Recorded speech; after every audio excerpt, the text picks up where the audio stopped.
It's Travel Michigan. I'm Dave Lorenz, and boy, we get to wrap up today's program by heading way up to the UP, very far north and west, to the beautiful peninsula of the Keweenaw Peninsula to find out about some cool events coming up very soon. Let's hope some really cold events, actually, coming up soon, and also about other things happening in the Keweenaw. Let's introduce you to Diane Peterson. She's president of the Keweenaw Convention and Visitors Bureau. Diane, how are you doing today? I'm doing great. Thanks for having me. Great. Well, this has been a great winter for you guys. You've had quite a bit of snow this winter. It was a slow start, but Mother Nature has succeeded again and brought it full force. I think whenever I think about snow in Michigan, I think of that big, I don't even know what you call it, that big, almost like thermometer-looking type gauge that you have in the Keweenaw that showcases how much snow you get up there each year. How high does that thing go? That goes really high. We average between 300 and 400 inches a year. That's pretty impressive, really. For people like me who love snow, that's a beautiful place to be. There's nothing like it anywhere else. Yeah. Well, of course, you have a couple big events coming up very soon. Here we are. We're just about a week away from your CopperDog 150 sled dog race. Tell us about that. Well, I'll tell you, if you've never experienced sled dog races, this is the race to be at. To feel the power come off those dogs. They leave from right downtown Calumet, and they travel. They spend a night in Eagle Harbor, a night in Copper Harbor, and then they finish the race on Sunday here back in Calumet. It's a 3-day race, and they do 150 miles. So do they actually start on one side of the Keweenaw Peninsula and then go to the other? Nope. They start. Well, Calumet's kind of center. Right. Of the peninsula, so they start in Calumet and they finish in Calumet, but they do a loop up around the whole tip of the peninsula. Yeah. So, but mostly probably along kind of the west side of that peninsula then.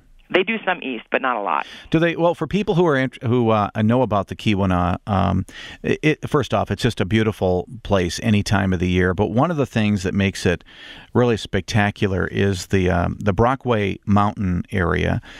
Do they come anywhere near the mountain, or do they kind of stay on the sides? They do actually, I believe, go up on the Brockit mountain. Yeah. Well, as a spectator, are there certain places that you'd recommend people go to? There's crossing points for the whole race. I personally like the beginning and the end. Yeah. But to watch them come into like Eagle Harbor or Copper Harbor it's phenomenal. And those are beautiful little towns, too, right on the water, and just a spectacular place to visit any time of the year. So I would think that'd be fun. As they come into those different parts, those legs, I guess, of the race, are there? Do they actually cross a finish line there, or how do they handle the timing? They cross a checkpoint. They do, okay.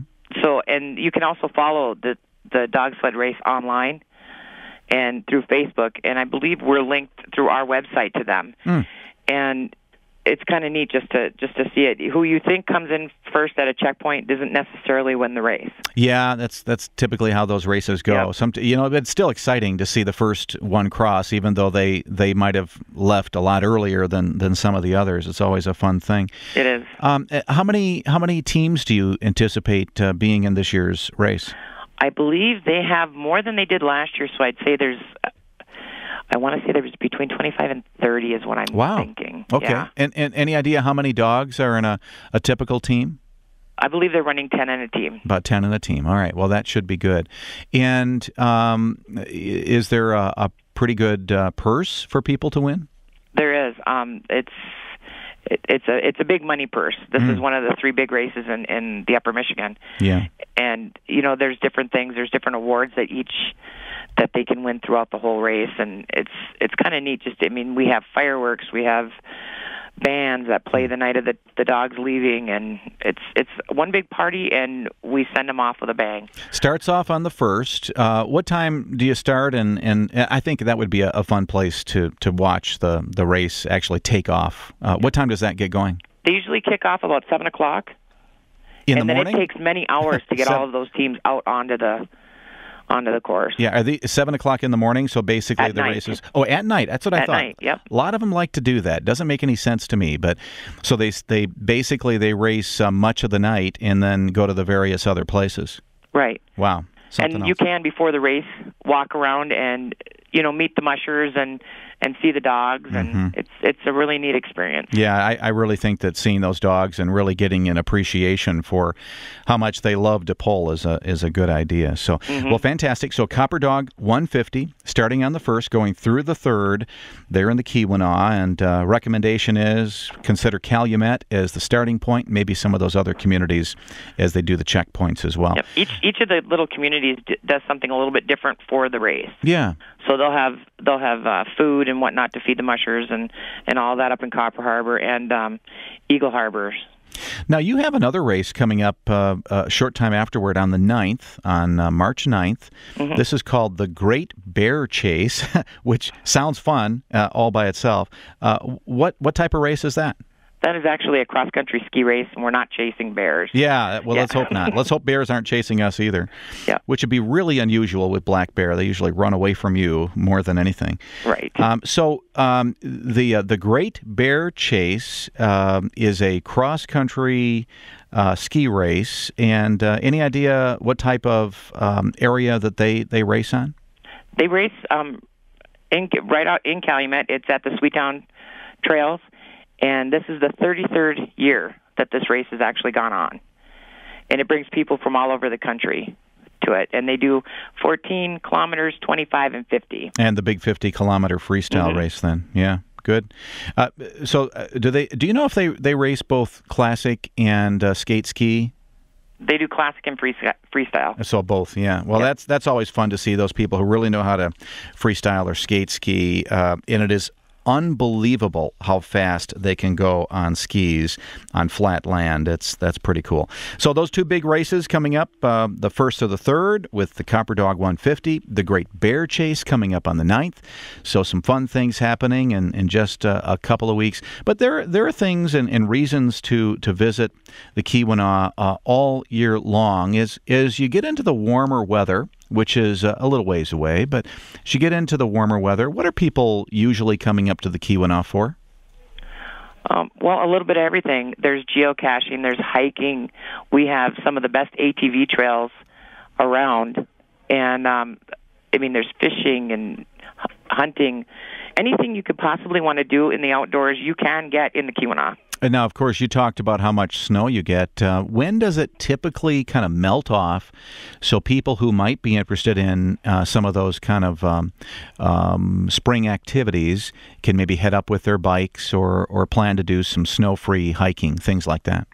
That would be probably in April. I'm glad you didn't say July. Because that's true. Even though that's a great time to visit as well. I have seen snow in April. Yeah. Going into May. So. Yeah. But April's typically that's when the snow is gone. It is, a little bit muddy, so you have to like to get dirty. We have some of the best epic trails for mountain biking up in Copper Harbor. Yep, I've heard fantastic stories from friends of mine who are real mountain bikers about that entire area, about the network of mountain biking, that experience you can have in the Keweenaw. And specifically, everybody talks about Brockway Mountain and the beautiful views. And we should mention that you don't have to be an active, hiker, biker, cross-country skier, whatever, to see those beautiful views from Brockway Mountain. You can drive right up there in your car, and on a nice clear day, you can see all the way to Isle Row. Fantastic. Well, I appreciate that. Well, Diane, thank you so much. Let's hope we send some people up to the CopperDog 150 and the Great Bear Chase coming up very soon. For more information, all you have to go is to Keweenaw.info. That's Keweenaw, KEWEENAW.info. Well, that's all the time we have for today's program. I want to thank Mark Blackwell for engineering today's show. And on behalf of George Zimmerman, Michelle Benash, the entire staff of Travel Michigan, we invite you to join us next week. And until then, make sure to be careful driving out there as you travel around our beautiful state, where your trip begins at Michigan.org.